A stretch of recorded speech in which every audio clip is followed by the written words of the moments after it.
પોષણ સંગમ કાર્ડ 1 ઈજીએફ એટલે કે 0 થી 6 મહિનાના બાળકો.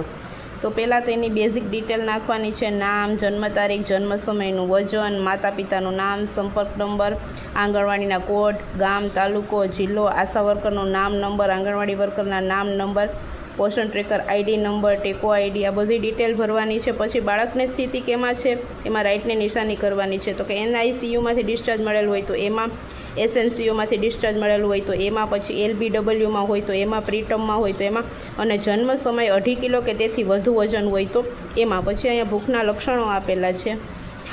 પછી આગળ છોકરાઓના વિકાસના ચાર્ટ 0 થી 1 વર્ષના છોકરીઓના બંને અલગ અલગ આપેલા છે. પછી કાર્યક્રમ દરમિયાનની મુલાકાત, તો દર અઠવાડિયે એક મુલાકાત લેવાની છે. તો પહેલાં એમાં તારીખ નાખવાની, પછી ક્યારનું બાળકનું વજન, તેની લંબાઈ, પછી પોષણ સ્તર તે શેમાં આવે છે, સેમમાં, મેમમાં કે નોર્મલમાં, પોષણ ટ્રેકર મુજબ લખવાનું છે. પછી પોષણ સ્તર એસયુડબલ્યુ છે, એમયુડબલ્યુ છે કે નોર્મલ, એ પણ પોષણ ટ્રેકર મુજબ લખવાનું છે.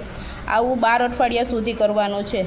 જો બાળક સેમ એસયુડબલ્યુમાં આવે તો 0 થી 28 દિવસ સુધી બાળકને એસએનસીયુ અથવા તો એનઆઈસીયુ પીડિયાટ્રિક વોર્ડમાં રિફર કરો, અને બાળકને 29 દિવસથી 6 માસનું હોય તો તેને સીએમટીસી અથવા એનઆરસીમાં રિફર કરવાનું હોય છે.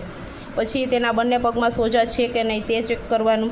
બંને પગમાં સોજા હોય તો તેને 28 દિવસના બાળકોને એસએનસીયુમાં અથવા તો એનઆઈસીયુ અથવા તો પીડિયાટ્રિક વોર્ડમાં રિફર કરવાનું, અને 29 દિવસથી 6 માસનું બાળક હોય તો તેને સીએમટીસી અથવા એનઆરસીમાં રિફર કરવાનું છે.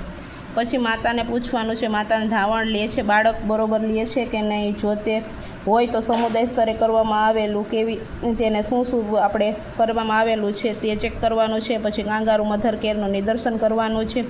કાંગારૂ મધર કેર આપી હોય તો તે કોની હાજરીમાં કરાવેલું છે, કોને કરાવેલું છે, એ બધી માહિતી અહીં લખવાની છે. પછી આવે છે આ 12 અઠવાડિયા પૂરા થાય પછી કાર્યક્રમ દરમિયાનની મુલાકાતો. પછી પાછું 13 અઠવાડિયાથી 24 અઠવાડિયા સુધી આ બધી જ ડિટેલ પાછી ભરવાની છે. એની વજન, ઊંચાઈ, પોષણ સ્તર એ બધું લખવાનું છે.